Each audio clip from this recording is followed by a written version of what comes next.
খেতে ভালো লাগতেছে না? আপনার বাচ্চাটা ভাত খেতে চায় না? প্রতিদিন কি ভাত নষ্ট হয়ে যাচ্ছে? তাহলে এই রেসিপি আপনার জন্য। শুধুমাত্র ভাত দিয়ে এরকম একটা পারফেক্ট নাস্তা রেসিপি বানিয়ে ফেলুন। হ্যালো এভরিওয়ান, আসসালামু আলাইকুম। Welcome back to my channel mom's kitchen by Sultana, Jessore থেকে। ভাতের এই রেসিপি বানাতে লাগছে ভাত, পেঁয়াজ, কাঁচামরিচ, ধনিয়া পাতা যদি হাতের কাছে থাকে তাহলে দিতে পারেন, না থাকলে কোনো প্রবলেম নাই। মাত্র এই ঘরে থাকা সামান্য উপকরণেই হয়ে যাবে। ঝালটা আপনারা আপনাদের পছন্দ মতো ব্যবহার করতে পারেন। আমি যদিও একটু বেশি করে নিয়েছি, কিন্তু বাচ্চাদের জন্য যখন বানাবো তখন আমি অল্প পরিমাণে মরিচ ব্যবহার করব। পরবর্তীতে আমি আমার নিজের জন্য যখন বানাবো তখন আমি বাকি মরিচগুলো ব্যবহার করব। এখানে আমি দিয়ে দিলাম, এটা হলো চাউলের গুঁড়া। বেশি পরিমাণ দেওয়ার দরকার নেই, প্রথমে অল্প অল্প দিলেই হবে। আপনারা চাইলে আটাও ব্যবহার করতে পারেন, শুধু আটা দিয়ে, এবং কিছু আটা দিয়ে দিলাম। যতটুকু পরিমাণ চালের গুঁড়া দিয়েছি ঠিক ততটুকু পরিমাণ আটা দিয়েছি। শুধু আটা দিয়েও হবে, আবার শুধু চালের গুঁড়া দিয়েও হবে। আটা ও চালের গুঁড়া দিলে বেশি ভালো হয়, সেজন্য আমি আটা ও চালের গুঁড়া মিক্সড করে দিলাম। এবারে যে পেঁয়াজ মরিচ কেটে রেখেছিলাম সেটা দিয়ে দিচ্ছি। প্রথমে যে অল্প করে দিচ্ছি, পরবর্তীতে তা আমি আরও বেশি করে দিয়ে মাখিয়ে আবারও বানাবো। স্বাদ মতো লবণ দিলাম, দিলাম হলুদ গুঁড়া, ম্যাগির মশলা, আর এটা হচ্ছে গরম মশলা গুঁড়া। এবার আমি এগুলো সুন্দর করে মেখে নেব। এর মধ্যে কিন্তু আমি কোনো পানি দেব না। পান্তা ভাতের মধ্যে যেহেতু পানি থাকে, এই ভাতের পানির মধ্যে এটা মাখানো হয়ে যাবে। আমি এটা ডো বানিয়ে ফেলবো, এটা মাখিয়ে। আপনারা বুঝতেই পারতেছেন আমি কীভাবে মাখাচ্ছি। আটা ও চালের গুঁড়া, পেঁয়াজ মরিচ, এগুলো সব কিছুর সাথে ভাতটাতে ভালো করে মাখিয়ে নিচ্ছি। আপনারাও এভাবে ভালো করে মাখিয়ে একটি ডো বানিয়ে নেবেন।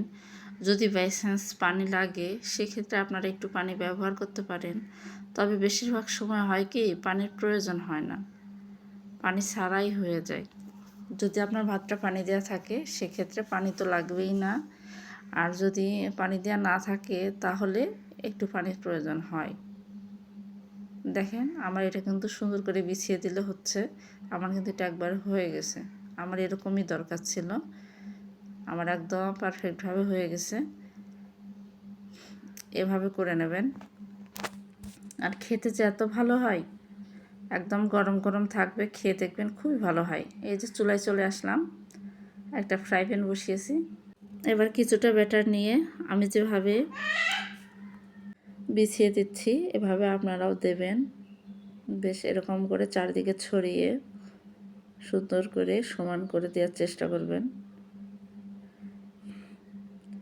ভাতের নাস্তা একদম কোনো খরচ নাই, ঝামেলা নাই। আবার নাস্তাটা খাওয়ার পরেও একদম আপনি যে ভাত খেয়েছেন সেটার একটা ফিল হয়। বিশেষ করে যখন আমরা ভাত খেতে পারি না তখনই এই নাস্তাটা বেশি বানিয়ে খাই। দেখা যাচ্ছে যে ভাতটা থেকে যায়, ভাত খেতে পারি না, আবার এভাবে বানালে খাওয়া হয়ে যায়। তাতে করে ভাতের চাহিদাটাও মেটে, মুখের টেস্টেরও একটা পরিবর্তন আসে।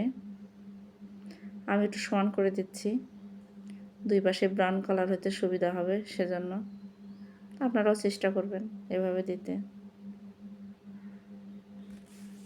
আমার কিন্তু যে একটা দেয়া হয়ে গেল,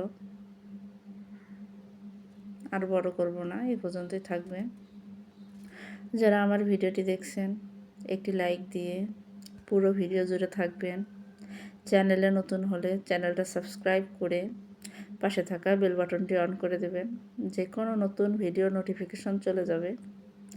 আপনারা আপনাদের সময় সুযোগ মতো দেখে নেবেন।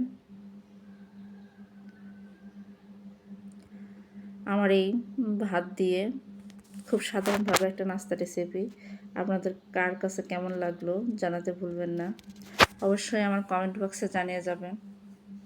ভিডিওটি যদি খুব বেশি ভালো লেগে থাকে আর ইউনিক মনে হয় তাহলে ফ্যামিলি এবং ফ্রেন্ড সার্কেলদের কাছে শেয়ার করে দেবেন, তারাও যেন ভিডিওটি দেখে শিখে নিতে পারে, বানিয়ে খেতে পারে। আমি শুরুতে কিন্তু তেল ব্যবহার করি নাই, যে এখন একটু তেল দিয়ে দিচ্ছি।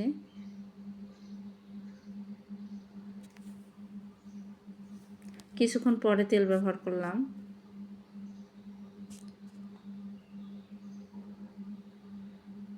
দেখতে পেয়েছেন আমি কিন্তু বেশ কিছুক্ষণ আগে দিয়েছি, আর তেল দিলাম মাত্র।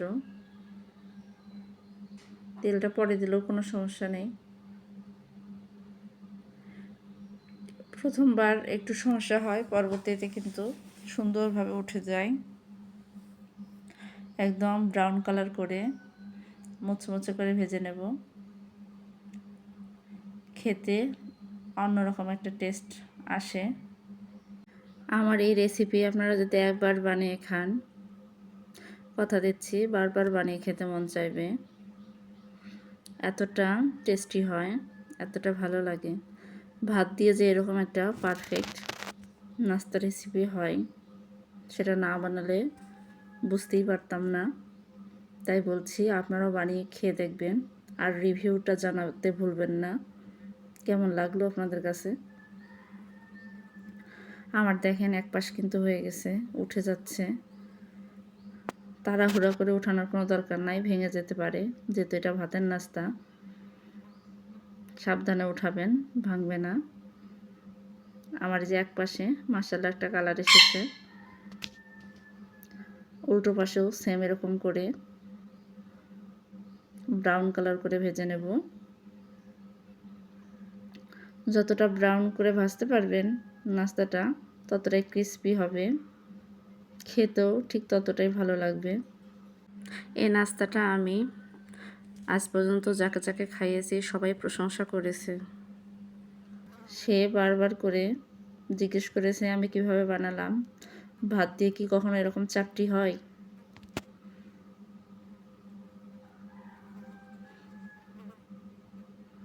অনেকে আমার কাছে শুনে বানিয়ে খেয়েছে, তারা বলেছে তাদের কাছে অনেক ভালো লেগেছে। আশা করছি আপনাদের কাছেও অনেক ভালো লাগবে। আমি এই যে একটা হয়ে গেল একটু স্লাইস করে কেটে দিচ্ছি, যেন মেয়েরা এক পিস ধরে খেতে পারে। আমি আন্তরিকভাবে দুঃখিত, আমার আশেপাশে যে নয়েজ, পাখি আর মুরগির চিৎকার চেঁচামেচি, সেটার জন্য আমি খুবই দুঃখিত। এই যে আমি আবারও কিছু পরিমাণ নিয়ে নিলাম, নিয়ে আরেকটা দিয়ে দিচ্ছি। এরকম একে একে সবগুলো আমি সুন্দর করে ভেজে নেব। আর একটু আস্তে ধীরে দিবেন পরবর্তীতে যখন দেবেন, কারণ ফ্রাই প্যানটা অলরেডি গরম থাকে, হাতে ছাকা লাগার একটা ভয় আছে। যতটা সুন্দর করে দিতে পারবেন, আপনার ভাজতে গেলেও ঠিক ততটাই পারফেক্টভাবে ভাজা হবে। আর যদি উঁচু নিচু থেকে যায়, তাহলে কোথাও ভাজা হয় আবার কোথাও কাঁচা থাকে, এরকম হয়ে যায়। তাই একটু সমান করে দেওয়ার চেষ্টা করবেন, তাতে করে দুই পাশেই সুন্দর করে ভাজাটা হয়ে যাবে। সকলকে বলছি, যারা নতুন রাঁধুনি আছেন আর যারা পাকাপোক্ত রাঁধুনি আছেন, সবাই এভাবে বানিয়ে খেয়ে দেখবেন। আর যারা পারেন তাদের তো কোনো কথাই নেই, তারা তো জানেন কতটা মজা হয় খেতে। এই যে মেয়েদের জন্য নিয়ে চলে এলাম, এদেরকে দিয়ে দিলাম, এরা একটা একটা করে খাবে। ওরা খেয়ে বললো ওদের কাছে ভালো লাগতেছে, ঝালটাও ঠিক আছে। আবারও আমি এখানে আরেকটা দিয়েছি, এটা ভাজা হয়ে গেলে আবারও ওদেরকে খেতে দেবো। আমরা ঠান্ডা রাখি না, যে কোনো কিছু সবসময় গরম গরমে খেয়ে ফেলি। এটাও এরকম ব্রাউন করে ভেজে নেব।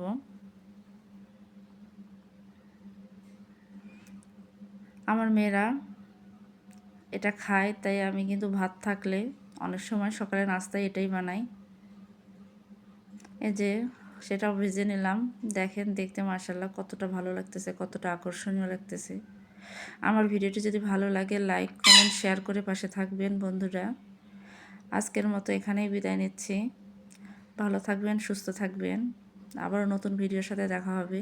আল্লাহ হাফেজ।